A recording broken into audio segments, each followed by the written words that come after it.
Lors du dîner de célébration pour Northline Systems, Ethan a annoncé ses fiançailles avec une autre femme devant plus de 200 employés, investisseurs et journalistes. J'étais assise à moins de 15 mètres de la scène, et je portais encore la bague de fiançailles qu'il m'avait offerte 3 ans plus tôt. La neige tombait drue sur Chicago ce soir-là. Au-delà des fenêtres de la salle de réception, les lumières le long de la rivière se brouillaient en traînées dorées et blanches. À l'intérieur, tout brillait, le verre, le champagne, le marbre poli, les flashs des appareils photo, le logo géant de Northline derrière la scène, et Ethan Cole se tenait au milieu de tout cela, ressemblant exactement à l'homme que chaque portrait journalistique avait décidé qu'il était devenu. 35 ans. Fondateur et PDG, le visage de l'une des entreprises de logiciels à la croissance la plus rapide de Chicago. 7 ans plus tôt, quand je l'ai rencontré, il n'avait pas les moyens de se payer un bureau dans un espace de coworking du centre-ville. Il passait des journées entières dans des cafés avec un seul café noir et un ordinateur portable qui surchauffait s'il ouvrait trop d'onglets. Il avait l'habitude de retravailler son pitch deck jusqu'à 2 heures du matin, de dormir 4 heures, puis de recommencer. Désormais, Northline venait de boucler la plus importante levée de fonds de son histoire.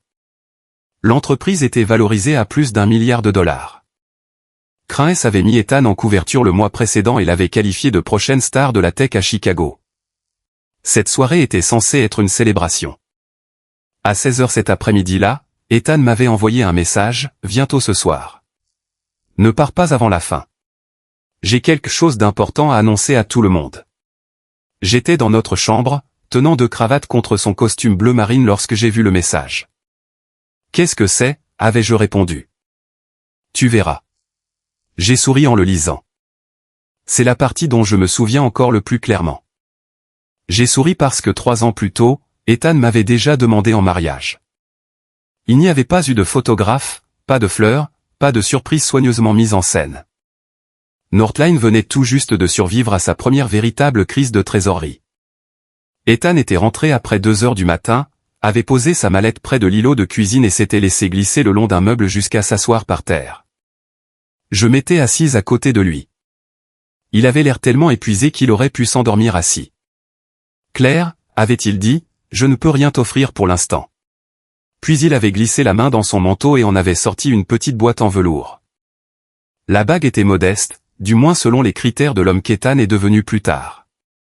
Il l'avait glissée à mon doigt et m'avait promis que lorsque l'entreprise serait stable, il ferait les choses correctement. Un jour, avait-il dit, je te redemanderai en mariage d'une manière que le monde entier saura. J'avais ri et lui avait dit que je n'avais pas besoin du monde entier. Je le pensais sincèrement. Alors, quand l'hôte du dîner de Northline a souri et a dit, avant de terminer, Ethan a une annonce personnelle qu'il aimerait faire, je me suis redressé sur ma chaise. Puis Madison Reed est montée sur scène. Elle portait de la soie blanc argentée et se tenait avec cette même assurance qu'elle arborait dans chaque conseil d'administration, calme, impeccable, parfaitement sûre de sa place. Madison était la directrice de la stratégie de Northline. Elle avait rejoint l'entreprise 3 ans plus tôt et était devenue l'une des collaboratrices les plus proches d'Ethan presque immédiatement. Elle était douée dans son travail. Cela comptait pour moi, car cela aurait été plus facile si elle ne l'avait pas été. Elle pouvait enchaîner 12 heures de réunion et se souvenir de quel investisseur détestait les abonnements grand public, quel membre du conseil se souciait de la rétention brute et quel partenaire potentiel avait besoin de croire qu'une idée venait de lui. Elle avait aidé Northline à traverser une vague brutale de licenciements, 2 financements difficiles et la première expansion européenne de l'entreprise. Elle avait mérité sa place. Les journalistes économiques adoraient les réunir dans le même cadre. Un article avait plaisanté en disant qu'Ethan rêvait en gros titres et que Madison transformait les gros titres en chiffres. Je lui avais montré l'article des mois plus tôt, ils essaient de faire de vous un power couple, l'avais-je taquiné. Il avait à peine levé les yeux de son téléphone, ils écrivent n'importe quoi quand ils sont à court de vraies nouvelles financières. Maintenant, il se tenait sur scène en lui tenant la main. La salle est devenue silencieuse. Ethan a regardé Madison d'une manière que je reconnaissais. Autrefois, il me regardait ainsi. Ces dernières années ont changé Northline, a-t-il dit. Et elles m'ont changé.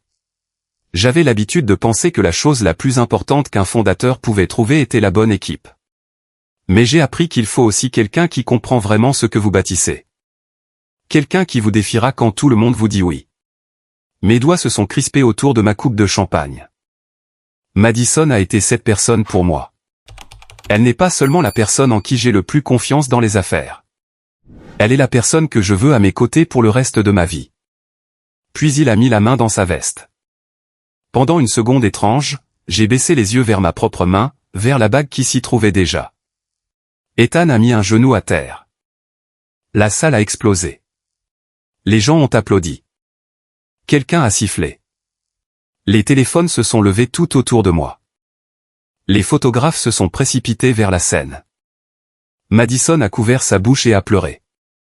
J'ai entendu quelqu'un à la table voisine dire « Oh mon Dieu, enfin ! Enfin !» 3 jours plus tôt, j'avais demandé à Ethan si nous allions passer Noël avec ma mère. Il m'avait dit qu'il était trop occupé pour penser si loin. Une semaine plus tôt, il avait mangé des pâtes sur notre comptoir de cuisine en répondant à des emails entre 2 bouchées. 1 mois plus tôt, il s'était endormi à côté de moi, un bras sur ma taille, en me disant qu'après cette levée de fonds, les choses se calmeraient.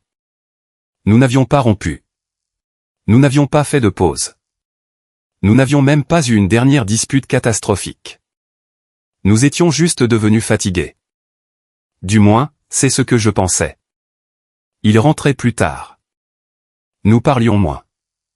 Chaque fois que je lui demandais ce qui n'allait pas, il disait, après cette levée de fonds. Je pensais que nous traversions la période creuse et ingrate d'une longue relation, celle que les adultes doivent surmonter. Il avait apparemment décidé que c'était la fin.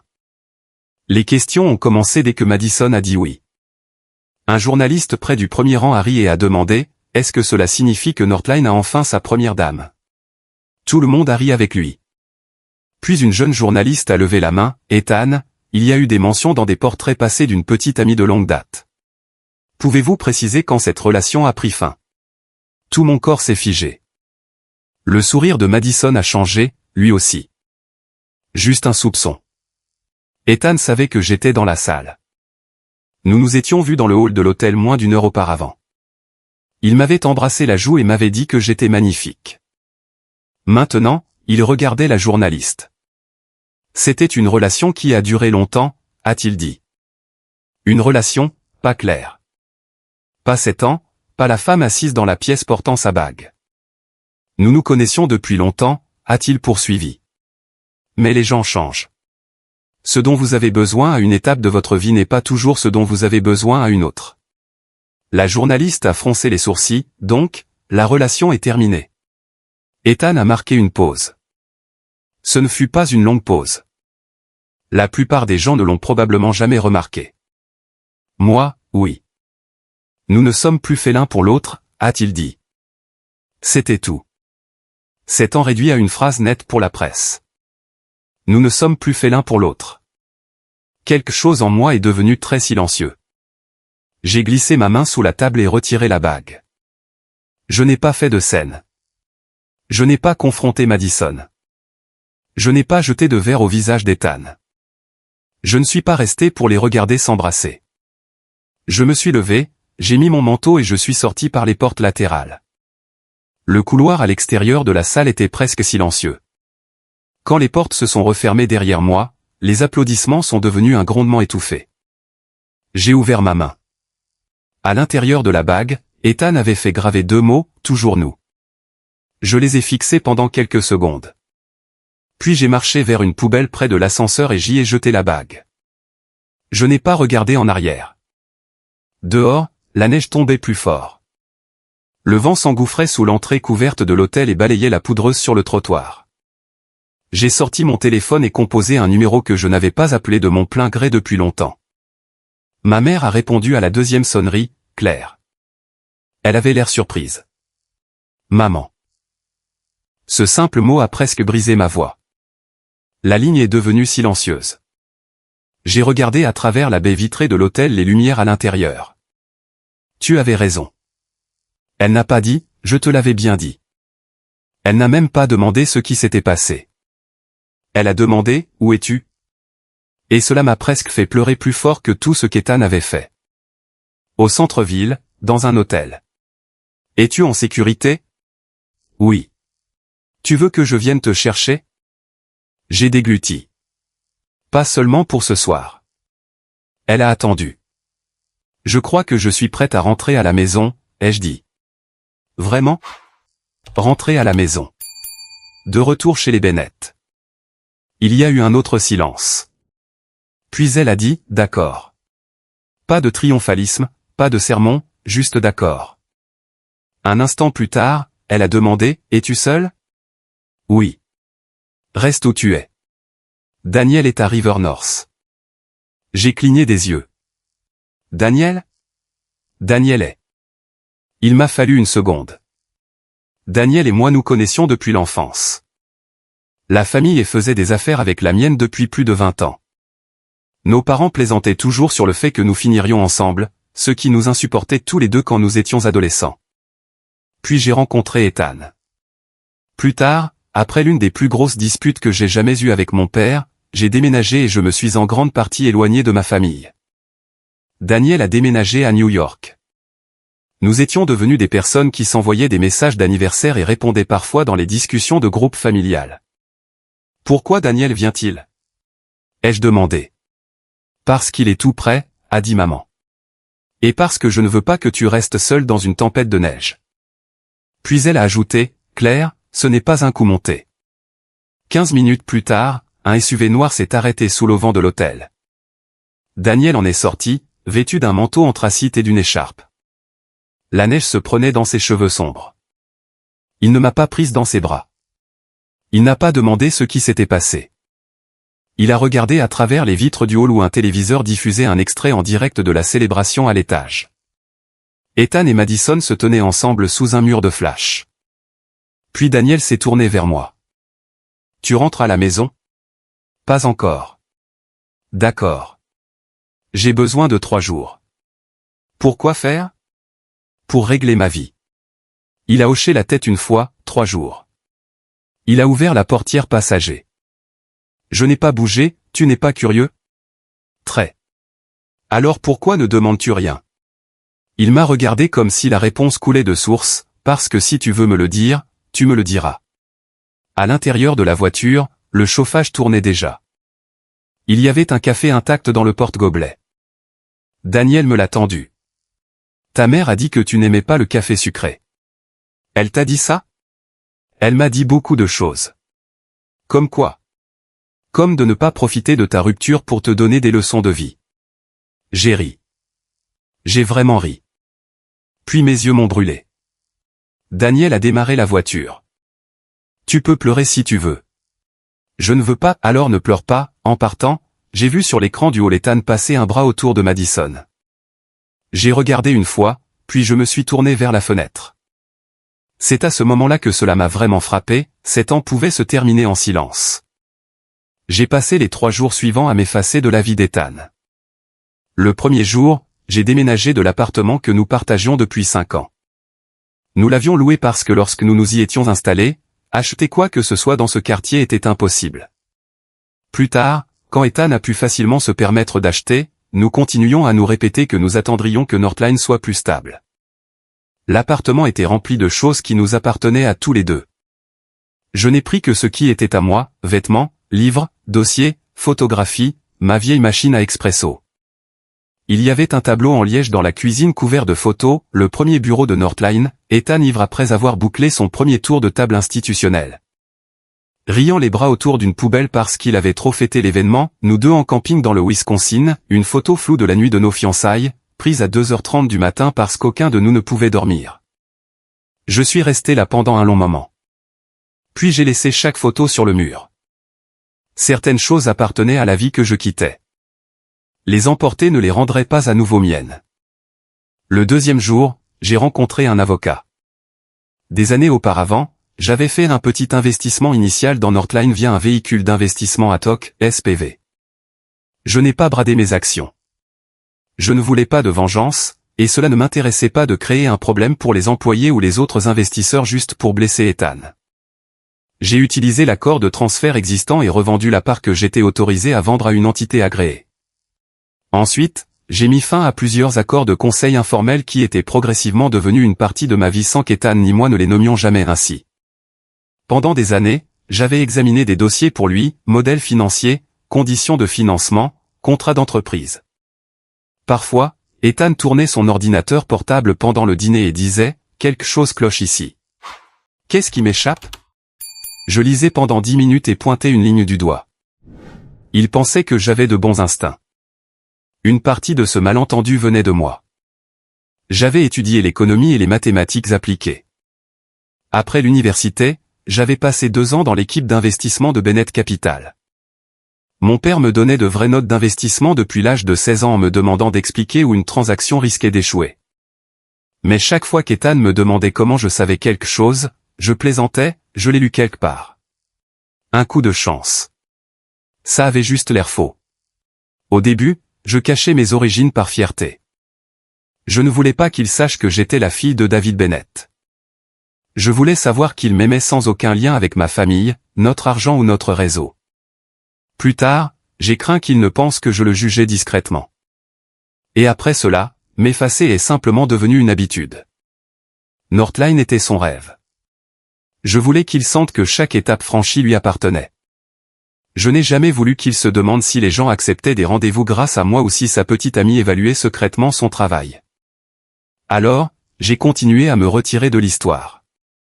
À l'époque, j'appelais cela du soutien. Avec le recul, je peux admettre une vérité plus difficile, je ne méritais pas ce qu'Ethan m'a fait, mais j'ai contribué à créer la version amoindrie de Claire Bennett qu'il a fini par croire réelle. Je me suis caché si longtemps qu'un jour, il a confondu le fait de se cacher avec le fait de n'avoir rien à offrir. Le 3e après-midi, Ethan est rentré alors que j'emballais le dernier carton. Nous nous sommes tous les deux figés quand la porte s'est ouverte. Il a regardé le dressing à moitié vide, puis ma valise. « Qu'est-ce que tu fais ?»« Je déménage. » Son visage s'est durci. « Claire, il faut qu'on parle. » J'ai regardé l'heure, « Tu as 20 minutes. » Cela l'a surpris. Il a jeté son manteau sur le dossier d'une chaise. « Je sais que tu es en colère pour le dîner. » En colère? J'ai presque ri. Ethan, tu t'es fiancé à une autre femme devant moi. Tu crois vraiment que je suis juste en colère? Il s'est frotté le visage des 2 mains, j'ai mal géré la situation. C'est une façon intéressante de décrire les choses. Mais ça ne sort pas de nulle part. Alors explique-moi. Il est resté silencieux quelques secondes, nous avons des problèmes depuis longtemps. Aucun de nous ne voulait le dire. Quel problème? Nous avons changé. Il m'a regardé, j'ai changé. L'entreprise a changé. Ma vie est complètement différente de ce qu'elle était il y a 5 ans. Je passe mes journées avec le conseil d'administration, les investisseurs, les plans d'expansion, la presse. La moitié du temps, je rentre à la maison et je ne sais même pas comment expliquer ce à quoi je fais face. Alors, tu as choisi Madison. Il n'a pas nié, elle comprend ce monde-là. Je vois. Elle me défie. Elle discute avec moi. Elle me dit quand une décision est mauvaise. Claire, toi. Il s'est arrêté. Moi quoi? Tu ne poses plus jamais de questions sur l'entreprise. Parce que je pensais que tu détestais ramener le travail à la maison. Ce n'est pas la même chose. Qu'est-ce qui est différent? Il avait l'air frustré désormais, je ne sais pas. Parfois, j'ai l'impression que tu appartiens à une version antérieure de ma vie. Cela m'a fait plus mal que tout le reste. Une version antérieure. Je ne dis pas ça comme une insulte. Tu penses que je n'ai pas pu suivre le rythme. Il n'a pas répondu. Le silence a répondu pour lui. Il m'a fallu des mois pour comprendre que la connaissance que Madison avait de Northline n'était qu'une partie de ce qui l'attirait. Ce qu'Ethan aimait, c'était qui il devenait aux yeux de Madison. Elle l'avait rencontré après que Northline eut de beaux bureaux, une marque reconnue, une vraie équipe de direction et des investisseurs qui réclamaient son temps. Elle n'a jamais connu l'Ethan dont le compte bancaire était tombé sous les $400. Elle ne l'a jamais regardé rester assis dans une voiture garée pendant 2 heures après qu'un investisseur en capital risque eut ri de sa première présentation. Elle ne l'a jamais vu à 3 heures du matin se demander s'il avait fait la plus grosse erreur de sa vie parce qu'il ne pouvait pas payer les salaires. Madison connaissait Ethan Cole, fondateur et PDG, l'homme qui avait déjà gagné. Je connaissais cet homme aussi, mais je connaissais aussi l'homme effrayé en dessous. Et quelque part en chemin, le succès lui a fait préférer les gens qui ne lui renvoyaient que la version de lui-même qu'il voulait voir. Je ne comprenais pas encore cela à ce moment-là. Cet après-midi-là, j'ai juste hoché la tête, d'accord, je comprends. Ses épaules ont semblé se détendre, comme si mon calme lui facilitait la tâche. Je veillerai à ce que tu ne manques de rien. Je l'ai fixé, qu'est-ce que ça veut dire?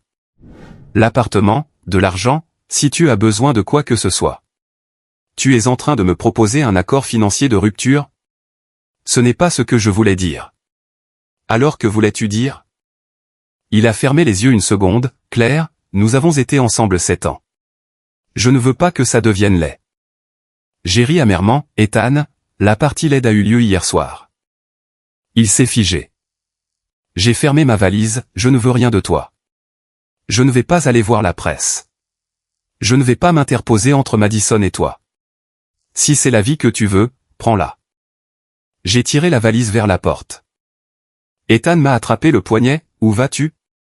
Chez moi. Sa réponse est venue automatiquement, c'est ici chez toi. J'ai baissé les yeux vers sa main. Daniel attendait en bas, appuyé contre son SUV et répondant à des emails sur son téléphone. Quand il m'a vu, il a rangé son téléphone et a pris la valise la plus lourde sans poser de questions. Ethan est sorti derrière moi.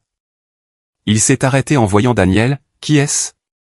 Avant que je ne puisse répondre, Daniel a tendu la main. Daniel est. Ethan connaissait le nom. Aero était l'une des sociétés de capital investissement les plus réputées de Chicago. Daniel en était devenu l'un des plus jeunes associés. Ethan n'a pas pris sa main. Au lieu de cela, il m'a regardé. Comment le connais-tu? Je le connais depuis plus de 20 ans. Cela l'a surpris.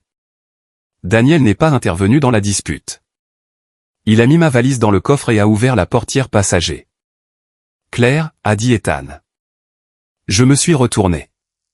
Nous ne sommes pas obligés de faire ça.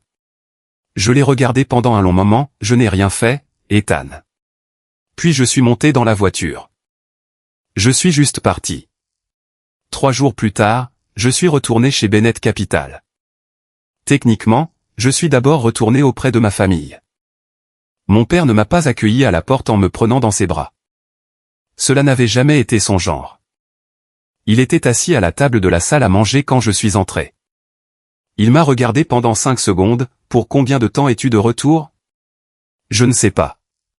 1 semaine, plus longtemps, 1 mois, papa. Je me suis assise en face de lui, je veux dire, je veux revenir au cabinet. Son expression a changé pour la première fois, à cause de lui? Non. Tu es sûr? Oui. Il m'a examiné. Demain, 8h30. J'ai cligné des yeux. Quoi? Comité d'investissement. Si tu reviens, tu reprends là où tu t'es arrêté. Ma mère l'a fixé. Ta fille a été publiquement humiliée il y a 3 jours. Papa a tourné une page du journal, et j'ai commencé à rire. Pour la première fois depuis des jours, tout semblait facile. Il y a des endroits que l'on peut quitter pendant des années et où l'on peut retourner sans devoir d'abord prouver pourquoi on a échoué. La maison en faisait partie. Le travail, non. Bennett Capital n'était pas un nom grand public. Nous ne gérions pas de compte de retraite pour particuliers et n'achetions pas d'espace publicitaire à la télévision. L'entreprise avait débuté des décennies plus tôt dans les investissements industriels et s'était développée dans le capital investissement, le capital développement et la gestion d'actifs de family office. Dans la finance de Chicago, les gens connaissaient Bennett. En dehors de ce monde, presque personne ne s'en souciait. C'était l'une des raisons pour lesquelles Ethan ne m'y avait jamais associé. Je m'appelais Claire Bennett. Chicago comptait beaucoup de Bennett. J'avais cessé d'assister aux événements de la fondation familiale des années auparavant. Je n'avais aucun rôle public au sein du cabinet et aucune biographie sur le site web. À mon retour, mon père ne m'a pas fait entrer au conseil d'administration. Il m'a confié un portefeuille en difficulté d'investissement dans les technologies grand public. 6 mois, a-t-il dit. Montre-moi que tu sais encore faire le travail. Je pensais que je retrouverais rapidement mon rythme. J'avais tort. Au cours de mon 2e mois de retour, j'ai dirigé une recommandation de restructuration pour une entreprise de logiciels dans laquelle nous détenions une participation importante. J'ai passé 3 semaines à élaborer l'analyse. J'ai préparé plus de 40 pages de documents. Je suis entré dans la réunion convaincu d'avoir trouvé le problème central. L'un des associés principaux a posé 2 questions aux 2 et j'ai réalisé que j'avais manqué une restriction sur un contrat de distribution qui modifiait la moitié du plan. Nous avons dû presque tout refaire. Après la réunion, je suis resté assis seul dans la salle de conférence pendant 30 minutes. Quand j'avais quitté Bennett 5 ans plus tôt, une part de moi croyait que j'avais simplement choisi une vie différente. Je pensais que si je revenais un jour, je serais toujours la femme que j'étais quand j'étais parti. L'industrie ne m'avait pas attendu. D'autres personnes avaient passé 5 ans à conclure des accords, gérer des entreprises, survivre au cycle, faire des erreurs, apprendre. Pas moi. Mon père m'a trouvé en train de ranger mes papiers. Ça fait mal? A-t-il demandé. Un peu.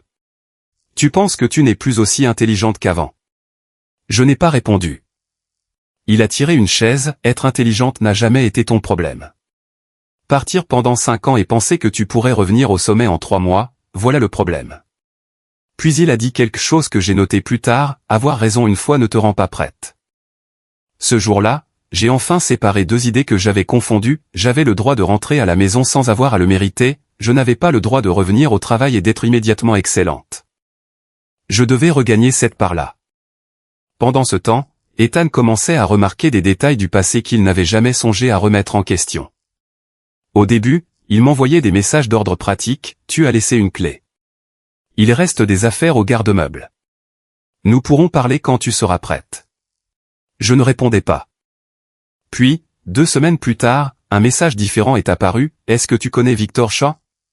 J'ai fixé l'écran pendant quelques secondes et j'ai retourné mon téléphone. Victor avait été l'un des premiers investisseurs institutionnels de Northline. Des années plus tôt, Ethan lui avait envoyé plus d'une douzaine de mails sans jamais recevoir de réponse. Puis, soudainement, Victor avait accepté un rendez-vous. Ethan avait toujours supposé que sa persévérance avait fini par payer. Ce n'était pas le cas. J'avais appelé la fille de Victor, que je connaissais de l'université. Donne-lui 30 minutes, lui avais-je dit. Si ton père déteste le projet après 30 minutes, fais comme si je n'avais jamais appelé. Victor avait accordé 30 minutes à Ethan. Puis Ethan l'avait convaincu d'investir 2 millions de dollars. Cette nuance comptait pour moi, j'avais ouvert la porte, Ethan avait conclu l'accord. Le succès lui appartenait toujours. Je n'ai pas répondu au SMS. Une semaine plus tard, un autre message est arrivé, le financement relais de 2019 était-il aussi ton idée? Northline avait été à moins de 6 semaines d'être à court de liquidité. La banque refusait de prolonger sa ligne de crédit.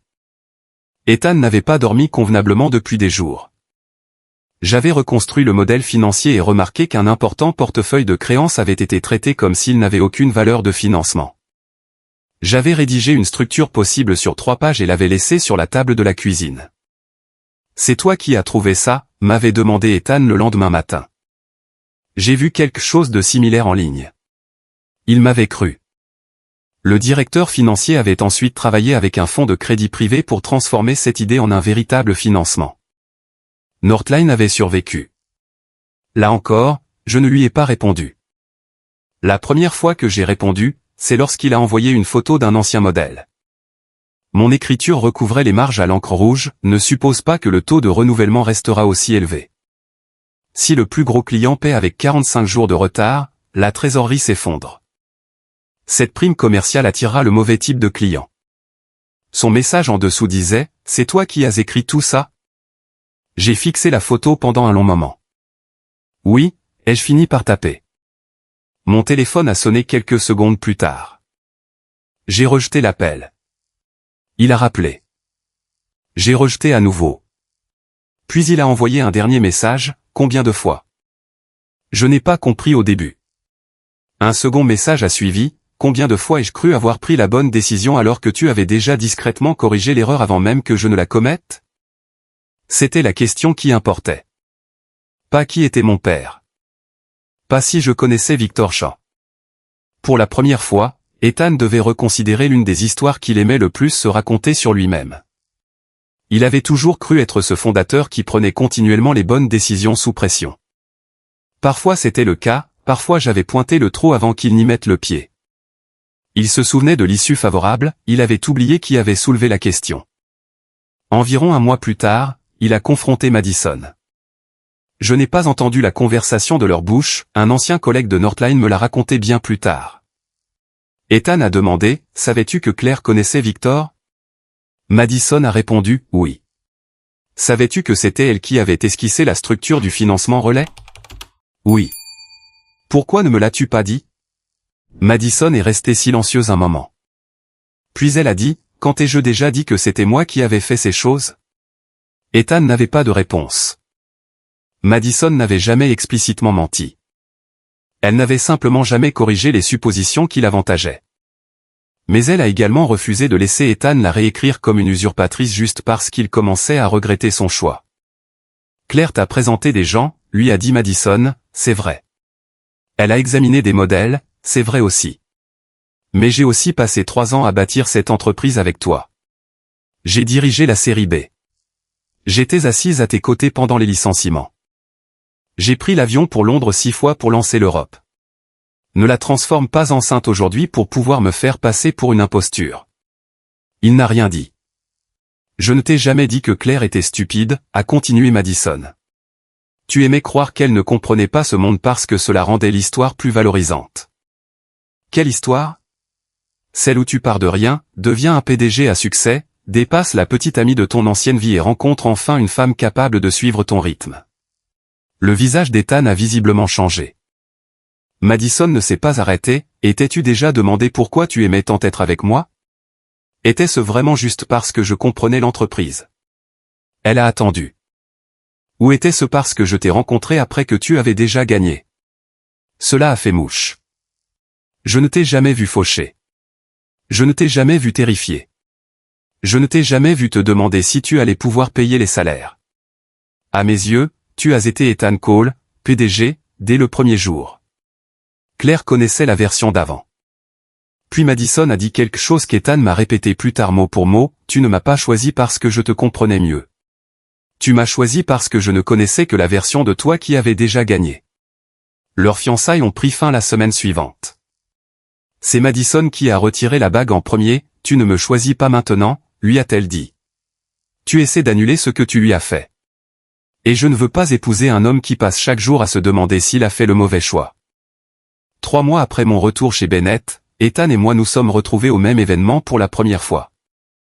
Bennett Capital tenait sa réunion annuelle des investisseurs. L'un des membres du conseil d'administration de Northline y assistait et Ethan l'accompagnait. J'ignorais qu'il serait là. Je présentais notre nouveau fonds de croissance. Je suis monté sur scène en costume bleu marine. Mon père était assis au premier rang. Daniel était sur le côté. Je n'ai pas remarqué Ethan au début. Puis quelqu'un a posé une question depuis le milieu de la salle, et quand j'ai levé les yeux, je l'ai vu assis vers le fond. Son expression est devenue totalement vide. Après la session, il m'a intercepté dans le couloir, Claire. Je me suis arrêté. Tu travailles chez Bennett? Oui. Depuis combien de temps? 2 ans avant de partir. 3 mois depuis mon retour. Il m'a dévisagé, ton père. David Bennett. Ethan connaissait ce nom. Tout le monde dans sa branche de la finance le connaissait. Bennett Capital avait été l'une des firmes qu'il voulait lors du précédent tour de table de Northline. 2 ans plus tôt, Madison avait tenté d'obtenir un rendez-vous. Mon père avait décliné. Toute sa note d'investissement à l'époque se résumait à « bonne entreprise, mauvais prix ». Je n'étais jamais intervenu. Maintenant, le visage d'Ethan changeait lentement, donc, pendant tout ce temps. Non, les jeux coupés. Ne commence pas ça. L'argent des Bennett n'a pas bâti Northline. Mon père n'a pas bâti ton entreprise. Je n'ai pas bâti ton entreprise. Les gens à qui je t'ai présenté faisaient pour la plupart partie de mon réseau et les conseils venaient de moi, mais tu es arrivé là où tu es parce que tu es bon dans ce que tu fais. Il m'a regardé, alors pourquoi cela ressemble-t-il à une insulte maintenant? Parce que tu ne poses la question que maintenant. Il est resté silencieux. Puis il a dit, Madison et moi avons rompu nos fiançailles. Je sais. Tu sais? La finance de Chicago n'est pas si grande. Claire, je sais que j'ai fait une erreur. Quelle erreur? Cette fois, il n'a pas dit qu'il ne savait pas. Il a pris une longue inspiration, j'aimais la façon dont elle me regardait. Cela m'a surprise. Elle m'a rencontré après que tout fonctionnait. Nous avions des bureaux. Nous avions de l'argent. Les gens voulaient des rendez-vous avec moi. À ses yeux, j'avais toujours réussi. Sa voix a baissé, mais toi, tu me connaissais avant cela. Parfois, rentrer à la maison auprès de toi me rappelait le gars qui avait peur tout le temps. Le gars qui n'était pas sûr de pouvoir y arriver. Je me suis convaincu que nous n'avions plus rien en commun. Il a détourné le regard, je crois que je n'aimais tout simplement pas qu'on me rappelle que je n'avais pas toujours été cette version de moi-même. Pour la première fois, j'ai senti qu'Ethan avait enfin mis le doigt sur le vrai problème. Cela ne changeait pourtant pas la réponse. Ethan, le plus gros problème n'est pas que tu ne savais pas qui était mon père. Ce n'est pas que tu ne savais pas que je comprenais la finance. C'est que lorsque tu as décidé que je ne pouvais pas suivre ton rythme, tu ne m'as jamais demandé si c'était vrai. Il a posé son regard sur moi. Tu as décidé qui j'étais. Puis tu as décidé que cette version de moi n'était pas suffisante. Ses yeux sont devenus rouges, 7 ans, Claire. Tu ne veux vraiment me donner aucune chance? J'ai pensé à l'homme qu'il était à 28 ans. Cet Ethan a posé des questions, qu'en penses-tu? Pourquoi es-tu contrarié? Qu'est-ce qui m'échappe? Le succès lui avait appris à donner des réponses avant que quiconque ne puisse le faire. Ce n'est pas que je refuse de te donner une chance, ai-je dit. Tu as fait ton choix lors de ce dîner, en public, avant même de m'en donner une. Après cela, Ethan a cessé de me contacter pendant un long moment. Ma vie n'est pas immédiatement devenue parfaite. Au cours de mon 4e mois chez Bennett, j'ai commis une autre erreur. Pas dans un modèle financier cette fois, mais concernant une personne. Le fondateur de l'une de nos sociétés en portefeuille a promis à 2 reprises de procéder à des changements de direction que nous jugions nécessaires. Je l'ai cru à 2 reprises. Il n'a rien fait. Nous avons perdu tout un trimestre. Mon père a demandé, « Pourquoi n'as-tu pas agi plus tôt ?» Je pensais qu'il changerait. Papa m'a regardé une seconde de trop, « Tu sembles très attaché ces derniers temps à croire que les gens vont s'améliorer sans qu'on ne l'exige d'eux. » C'était désagréable à entendre. C'était aussi vrai. Au travail comme dans ma relation, j'avais toujours été prête à accorder un mois de plus, une conversation de plus, une chance de plus. Je continuais à croire que le passé était une garantie pour l'avenir. Nous avons fini par remplacer le fondateur. Cette décision m'a appris une leçon que j'aurais dû retenir des années plus tôt, le temps déjà investi n'est pas une raison pour continuer à investir. À mon 7e mois, nous avons mené à bien une restructuration. Au 8e, nous avons vendu une autre entreprise en difficulté à un acquéreur stratégique. Pour la première fois, le portefeuille a atteint son objectif de rendement annuel. Mon père ne m'a pas félicité. À la fin de la réunion trimestrielle, il a regardé mon modèle et a dit, « La prochaine fois, rends la dernière page moins laide. » J'ai souri pour le reste de la journée. Vers la même époque, Daniel et moi nous sommes lentement rapprochés. Pas 100 heures. Cela comptait. Daniel ne m'a jamais poussé à sortir avec lui. Il ne s'est jamais comparé à Ethan. Nous mangions ensemble après les réunions. Nous courions au bord du lac le week-end. Si je travaillais jusqu'à 22 heures, il m'envoyait parfois un message, « Vivante ?» À peine, répondais-je. Alors descends. J'ai des tacos. Pendant un temps, c'était tout ce que je pouvais supporter. Puis j'ai annulé un dîner avec lui un samedi à cause du travail. La semaine suivante, j'ai recommencé. La 3e fois, au lieu de dire « Pas de problème », il a écrit « Il faut qu'on parle ».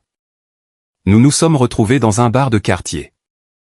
Je pensais qu'il voulait définir notre relation. Au lieu de cela, il a dit « Tu travailles trop. J'ai 5 ans à rattraper. » Je sais. Alors de quoi s'agit-il? Parfois, tu dis que tu reconstruis ta vie, mais on dirait que tu as simplement remplacé Ethan par le travail. Mon visage est devenu glacial, pardon? Tu avais l'habitude d'organiser toute ta vie autour de son entreprise. Maintenant, tu organises toute ta vie autour de Bennett. Tu ne te laisses toujours rien pour toi-même. C'est complètement différent. C'est ma carrière. Exactement, a dit Daniel. Ce qui signifie que c'est toi qui décides quand c'est assez. Je me suis mise en colère. Je suis parti. Nous ne nous sommes pas parlé pendant 4 jours. Le 4e soir, j'étais assise dans mon appartement, mon ordinateur portable ouvert, et j'ai réalisé que je n'avais pas réussi à lire le même paragraphe depuis 20 minutes. Daniel n'avait pas eu entièrement raison, mais il avait eu suffisamment raison pour me rendre furieuse. J'utilisais le travail pour prouver quelque chose, que je n'avais pas perdu, que quitter Ethan m'avait rendu meilleur, que je n'étais pas cette femme qui avait été publiquement rejetée. Et si chaque décision que je prenais était encore une réponse à cette soirée à l'hôtel, alors je ne l'avais jamais vraiment quitté. J'ai appelé Daniel. Allô. Je te déteste, ai-je dit. Ça ressemble au début d'excuses. Tais-toi. Il a ri.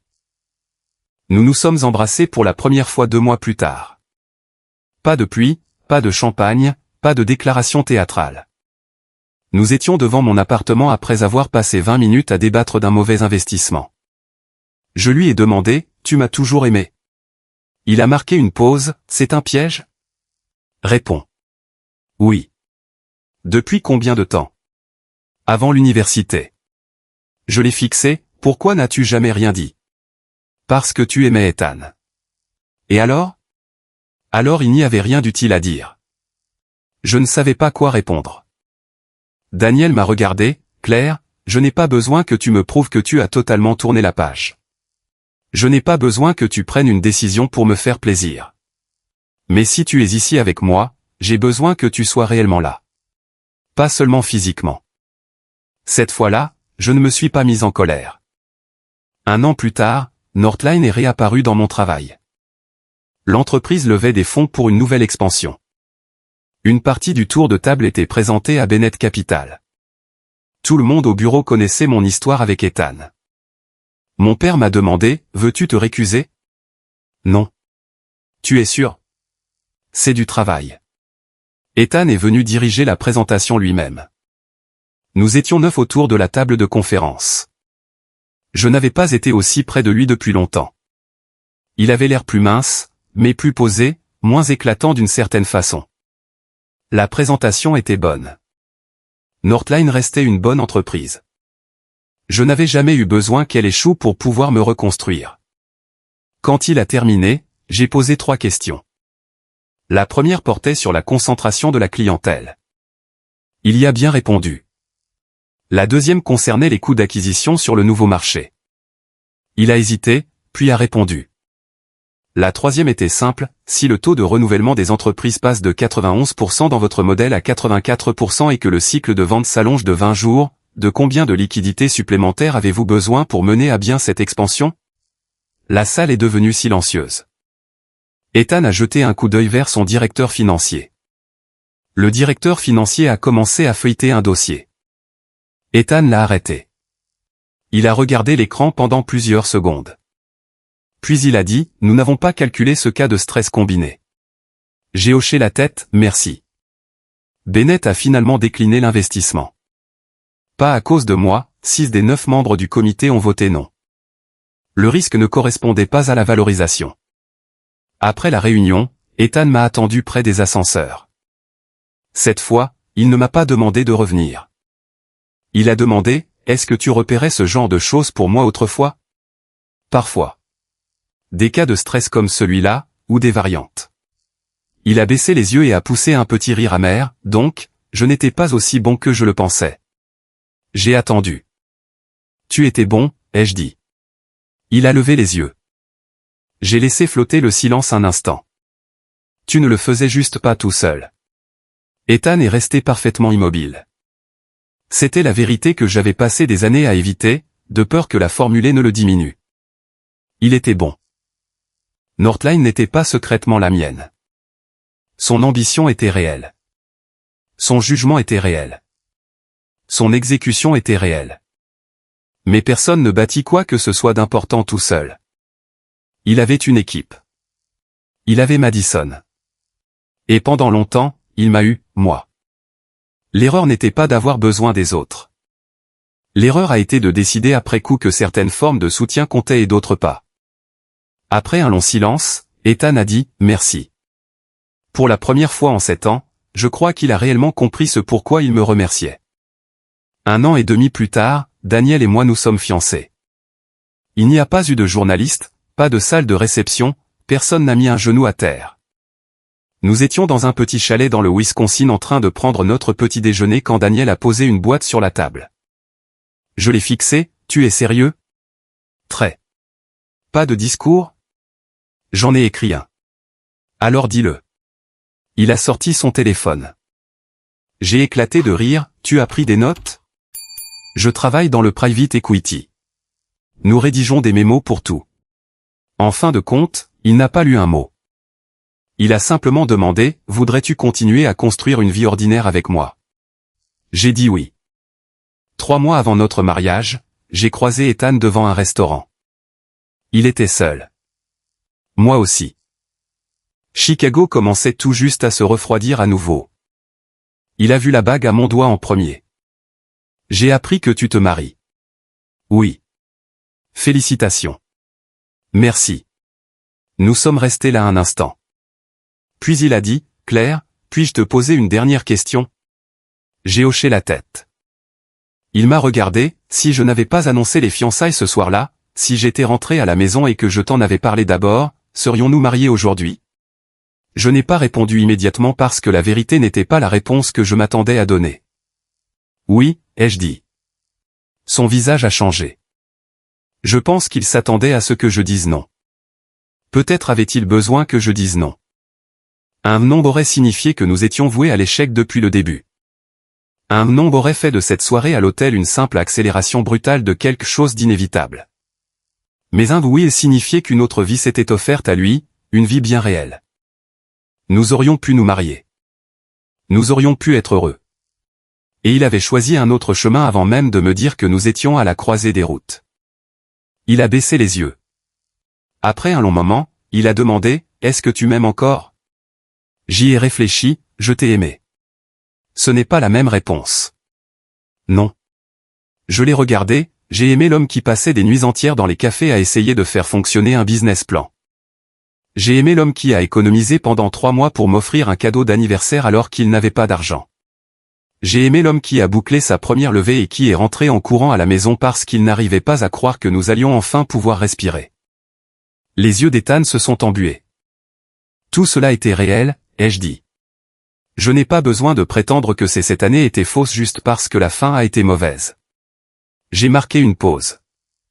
Mais je ne peux pas donner le reste de ma vie à quelqu'un qui n'existe plus, juste parce que j'ai aimé celui qu'il était autrefois.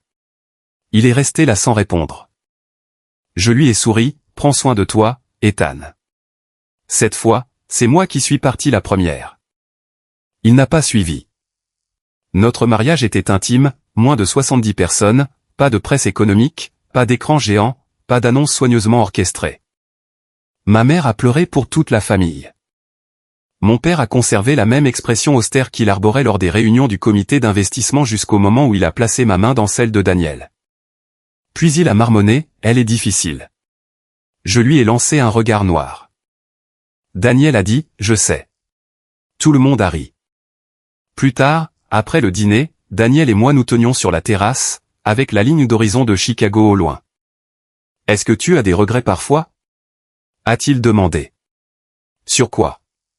D'être rentré? J'y ai réfléchi. Non. D'avoir quitté Ethan?